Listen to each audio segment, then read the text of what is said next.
پیارے نبی صلی اللہ علیہ وآلہ وسلم کی زندگی کا 40واں سال قریب آ گیا۔ اب آپ صلی اللہ علیہ وسلم پر وہ حقیقت کھلنی شروع ہو گئی جس کی آرزو میں آپ صلی اللہ علیہ وسلم جی رہے تھے، جس کی برسوں سے تلاش تھی اور جس کے لیے آپ صلی اللہ علیہ وسلم انتہائی بےتاب تھے۔ سال ہر سال کی عبادت اور ریاضت سے روح میں روشنی پھوٹ پڑی، دل آئینے کی طرح چمک اٹھا، باطن یکایک دمک اٹھا۔ آپ صلی اللہ علیہ وسلم پر ہدایت کا الہام ہونے، آپ صلی اللہ علیہ وسلم کو سچے خواب نظر آنے شروع ہو گئے۔ ان سے آپ صلی اللہ علیہ وسلم پر حقیقت کھل گئی اور تاریکی کے وہ پردے تار تار ہو گئے جنہیں چاک کرنے کے لیے آپ صلی اللہ علیہ وسلم مسلسل زور لگا رہے تھے۔ آپ صلی اللہ علیہ وسلم کے سامنے حق و ہدایت کی شاہراہ روشن ہو گئی اور آپ صلی اللہ علیہ وسلم نے محسوس کیا کہ دنیا کی رنگینی 4 دن کی چاندنی ہے اور یہاں کی راحتیں اور لذتیں وقتی اور فانی ہیں۔ آپ صلی اللہ علیہ وسلم کو اندازہ ہوا قوم کتنی غلط باتوں میں گرفتار ہے، اس کے عقیدوں میں کتنا بگاڑ ہے اور وہ سیدھی راہ سے کتنی دور ہے۔ آپ صلی اللہ علیہ وسلم یہ جان گئے کہ تنہا اللہ ہی سب کا معبود ہے، اس کا کوئی شریک اور ساجی نہیں، سارے انسان اسی کے بندے ہیں، زمین و آسمان بھی اسی کی تابع ہے اور وہ سب اس کے کیے کا بدلہ دے گا۔ ذرا برابر نیکی ہوگی وہ بھی سامنے آئے گی اور بدی ہوگی وہ بھی سامنے آئے گی۔ آپ صلی اللہ علیہ وسلم کو برابر سچے خواب دکھائی دینے لگے۔ اس طرح جو باتیں جاننے کے لیے آپ صلی اللہ علیہ وسلم بے چین تھے اور جن کی حقیقت معلوم کرنے کے لیے آپ صلی اللہ علیہ وسلم تڑپ رہے تھے، اب وہ سورج چاند کی طرح روشن ہو گئی۔ حق بالکل عیاں ہو کر نظروں کے سامنے آ گیا اور باطل کی بھی ساری حقیقت آپ پر واضح ہو گئی۔ اس سے آپ کو بے حد خوشی ہوئی، دل گلاب کی طرح کھل اٹھا اور سینہ نور ایمان سے دمک اٹھا، لیکن ساتھ ہی گھبراہٹ طاری ہوئی اور خوف و دہشت سے برا حال ہو گیا۔ آپ صلی اللہ علیہ وسلم کو ایک زمانے سے حقیقت کی تلاش تھی۔ اس حقیقت کو پا کر آپ صلی اللہ علیہ وسلم کو بے حد خوشی ہوئی، لیکن اس کا اعلان کرنے پر قوم کا کیا رویہ ہوگا یہ سوچ کر آپ صلی اللہ علیہ وسلم گھبرا اٹھے اور خوف سے دل لرزنے لگا۔ اللہ نے آپ صلی اللہ علیہ وسلم کو ہدایت دی، آپ صلی اللہ علیہ وسلم کو وہ راہ سجائی جو اس کے نیک بندوں کی راہ ہے، لیکن قوم تو گمراہی کی دلدل میں پھنسی ہے۔ اسے ہدایت کی شاہراہ پر کون لائے گا؟ باطل سے اسے بیزار کون کرے گا اور حق کو ان کے دل میں کون اتارے گا؟ جب خواب صبح کی طرح روشن ہو جاتا، اس کی تعبیر کھل کر سامنے آ جاتی اور نامعلوم باتوں بھی معلوم ہو جاتی تو آپ صلی اللہ علیہ وسلم بہت فکر مند ہوتے، ذہن میں طرح طرح کے خیالات گونجنے لگتے اور آپ صلی اللہ علیہ وسلم کو اپنے بارے میں شبہ ہونے لگتا۔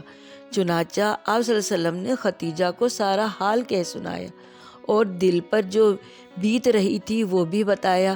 خدیجہ نے ساری باتیں توجہ سے سنی، پھر آپ صلی اللہ علیہ وسلم کی ڈھارس بندھائی، بولی، میرے سرتاج، آپ فکر نہ کریں، آپ جیسے پر شیطان کہاں راہ پا سکتا ہے۔ اس سال رمضان آیا تو آپ صلی اللہ علیہ وسلم پھر غار حرا چلے گئے اور ہر چیز سے ہٹ کر غور و فکر اور عبادت میں لگ گئے۔ کسی وقت گھر والے بھی آ جاتے، وہ آپ صلی اللہ علیہ وسلم کو دیکھ کر اپنی آنکھیں ٹھنڈی کرتے اور کچھ کھانا پینا بھی رکھ جاتے۔ غریب محتاج بھی آتے رہتے اور آپ صلی اللہ علیہ وسلم کی سخاوت سے سیراب ہوتے۔ یوں ہی رمضان کے کچھ دن گزر گئے۔ ایک روز آپ صلی اللہ علیہ وسلم غار میں آرام فرما رہے تھے، صبح کا وقت تھا، اچانک ایک فرشتہ دکھائی دیا، انتہائی حسین و جمیل فرشتہ، ہاتھ میں ایک ریشم کا ٹکڑا بھی تھا۔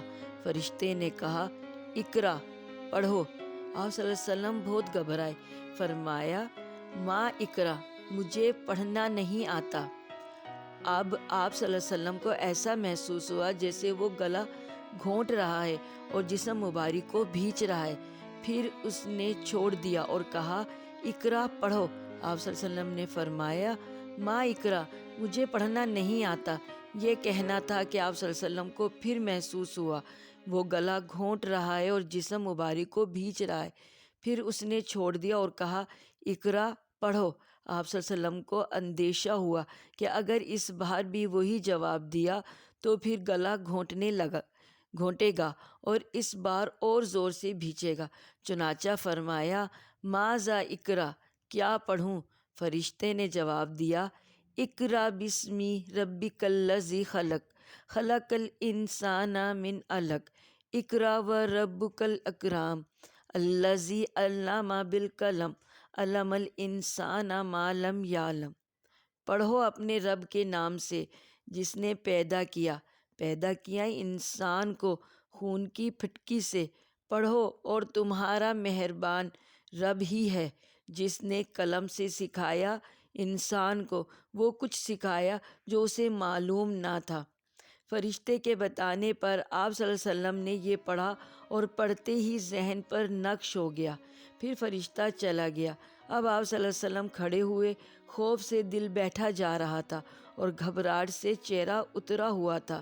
آپ صلی اللہ علیہ وسلم سہمی سہمی نگاہوں سے غار میں ہر طرف دیکھنے لگے۔ حیرانی کا عالم تھا۔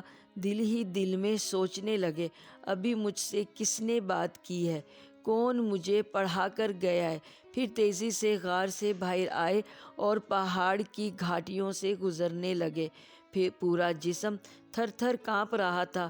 دل میں بار بار خیال آتا کہ شروع میں جو خواب نظر آئے ہیں وہ تو بالکل صحیح نکلے، ان سے بہت سی نئی باتیں معلوم ہو گئیں۔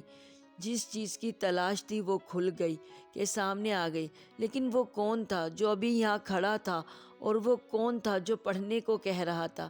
اچانک ایک آواز آئی، محمد! آپ صلی اللہ علیہ وسلم دھک سے ہو گئے، گھبرا کر سر اوپر اٹھایا، دیکھا تو وہی فرشتہ آدمی کی صورت میں کھڑا تھا اور پکار کر کہہ رہا تھا، محمد تم اللہ کے رسول ہو اور میں جبرائیل علیہ السلام ہوں۔ آپ صلی اللہ علیہ وسلم کی گھبراہٹ اور بڑھی، خوف سے رونگٹے کھڑے ہو گئے اور دہشت سے قدم رک گئے۔ پھر دائیں طرف آپ صلی اللہ علیہ وسلم دیکھتے اور کبھی بائیں طرف کہ یہ صورت نظروں سے اوجھل ہو، لیکن جدھر دیکھتے وہی نظر آتا، جدھر رخ کرتے وہی موجود ہوتا۔ آگے بڑھے یا پیچھے ہٹے، نظریں نیچی کریں یا اوپر اٹھائیں، ہر طرف ہر جگہ وہی تھا۔ بہت دیر ہو گئی۔ آپ صلی اللہ علیہ وسلم یوں ہی تھر تھر کانپتے رہے اور نہ جانے کیا کیا سوچتے رہے۔ ادھر بی بی خدیجہ نے غار میں آپ صلی اللہ علیہ وسلم کے پاس آدمی بھیجا۔ آپ صلی اللہ علیہ وسلم وہاں نہ ملے، رشتہ داروں کے ہاں دکھوایا، وہاں بھی نہ تھے، یہاں وہاں دوڑایا، لیکن نہ ملنا تھا نہ ملے۔ پھر فرشتہ چلا گیا اور آپ صلی اللہ علیہ وسلم خدیجہ کے پاس آ گئے، خوف سے لرزتے ہوئے اور پسینے میں نہائے ہوئے۔ آتے ہی آپ صلی اللہ علیہ وسلم نے فرمایا، مجھے کچھ اڑا دو، مجھے کچھ اڑا دو۔ فوراً بی بی خدیجہ نے چادر اڑا دی، مگر آپ صلی اللہ علیہ وسلم کی یہ حالت دیکھ کر وہ بہت گھبرائیں اور دل میں طرح طرح کے خیالات امنڈنے لگے کہ کیا آپ صلی اللہ علیہ وسلم کی طبیعت خراب ہو گئی، کیا آپ صلی اللہ علیہ وسلم کو تب لرزہ ہو گیا، یا کیا آپ صلی اللہ علیہ وسلم پر کوئی آفت آ پڑی۔ پھر جب سکون ہوا، خوف کچھ دور ہوا اور جسم کی کپ کپی میں کمی ہوئی تو بولے، آپ صلی اللہ علیہ وسلم نے کہا، آپ صلی اللہ علیہ وسلم تھے کہاں اور آپ صلی اللہ علیہ وسلم کو کیا ہوا؟ آپ صلی اللہ علیہ وسلم ان کی طرف دیکھا، نظروں سے بڑی بے بسی اور بے چارگی ٹپک رہی تھی، ایسا لگ رہا تھا گویا مصیبتوں کا پہاڑ ٹوٹ پڑا ہو۔ پھر فرمایا، خدیجہ مجھے کیا ہوا؟ اس کے بعد جو کچھ آپ صلی اللہ علیہ وسلم نے دیکھا تھا وہ بیان کیا اور فرمایا، مجھے اپنے بارے میں ڈر ہے، مگر بی بی خدیجہ تھیں بہت معاملہ فہم۔ یہ باتیں سن کر وہ ذرا بھی نہ گھبرائیں، بلکہ انہوں نے آپ صلی اللہ علیہ وسلم کو بہت ہی عزت کی نظروں سے دیکھا، چہرے پر یقین و اطمینان کی مسکراہٹ تھی۔ پھر آپ صلی اللہ علیہ وسلم کو اطمینان دلایا اور بولی، میرے چچا کے بیٹے خوش ہو جائیے اور جو کر رہے ہیں کرتے رہیے، اس ذات کی قسم جس کے ہاتھ میں خدیجہ کی جان ہے، آپ صلی اللہ علیہ وسلم اس امت کے نبی ہوں گے۔ آپ صلی اللہ علیہ وسلم تو سچ بولتے ہیں، صلہ رحمی کرتے ہیں، امانتیں ادا کرتے ہیں، مجبوروں اور بے کسوں کو سہارا دیتے ہیں، مہمانوں کی خاطر تواضع کرتے ہیں، حق کے کاموں میں مدد کرتے ہیں۔ بھلا اللہ تعالیٰ آپ صلی اللہ علیہ وسلم کو کیسے ضائع کر سکتا ہے؟ خدیجہ کو ان باتوں سے آپ صلی اللہ علیہ وسلم کی بہت ڈھارس بندھی، ساری بے چینی دور ہو گئی اور چہرہ مبارک خوشی سے تمتما اٹھا۔ آپ صلی اللہ علیہ وسلم اس دل جوئی پر ان کا شکریہ ادا کیا، پھر آنکھیں بند کر لیں اور سو گئے۔ ادھر بی بی خدیجہ نے آپ صلی اللہ علیہ وسلم کی باتوں پر غور کیا تو انہیں بے انتہا خوشی ہوئی، لیکن ساتھ ہی ساتھ کچھ ڈر ہوا، کچھ خوف اور اندیشہ ہوا کہ یہ بھی اخلاص و محبت کا تقاضا تھا۔ چنانچہ انہوں نے سوچا چلیں چچیرے بھائی ورقہ کے پاس، کچھ ان سے پوچھیں، شاید وہ کچھ بتائیں۔ یہ ورقہ نوفل کے بیٹے اور انتہائی حکیم و دانا تھے۔ مختلف مذاہب کو انہوں نے کھنگال ڈالا اور بڑی باریک بینی سے ہر ایک کا جائزہ لیا۔ پہلے یہودیت کی طرف میلان ہوا، پھر عیسائیت کو اختیار کیا۔ انجیل پر گہری نظر تھی، عربی میں اس کا ترجمہ بھی کرتے تھے۔ خدیجہ آئیں، ان کو سارا ماجرا سنایا اور آپ صلی اللہ علیہ وسلم پر جو کچھ بیتی تھی سب کہہ سنایا۔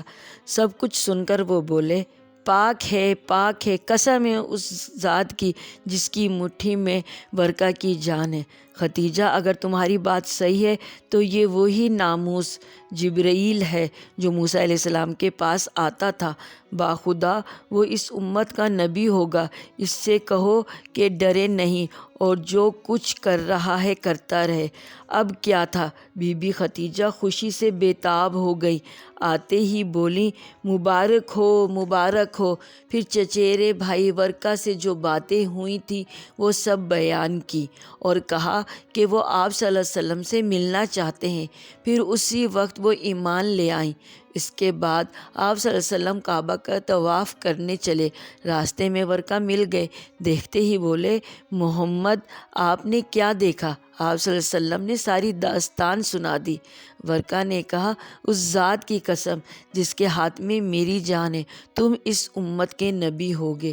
یہ وہی ناموس ہے جو موسیٰ کے پاس آتا تھا۔ بھتیجے، نبی ہونے کا اعلان کرو گے تو لوگ جھٹلائیں گے، ہر طرح ستائیں گے، گھر سے بے گھر کر دیں گے، جنگ کرنے سے بھی نہ چوکیں گے۔ کاش اس وقت میں زندہ رہتا۔ آپ صلی اللہ علیہ وسلم نے فرمایا، تو کیا لوگ مجھے بے گھر کر دیں گے؟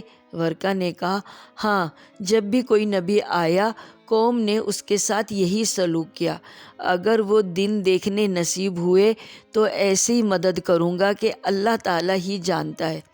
پھر سر مبارک کی طرف بڑھے اور بہت ہی شفقت سے بوسہ دیا۔ اس کے بعد پیارے نبی صلی اللہ علیہ وسلم لوٹ آئے، مگر اب آپ بہت فکر مند اور اداس تھے۔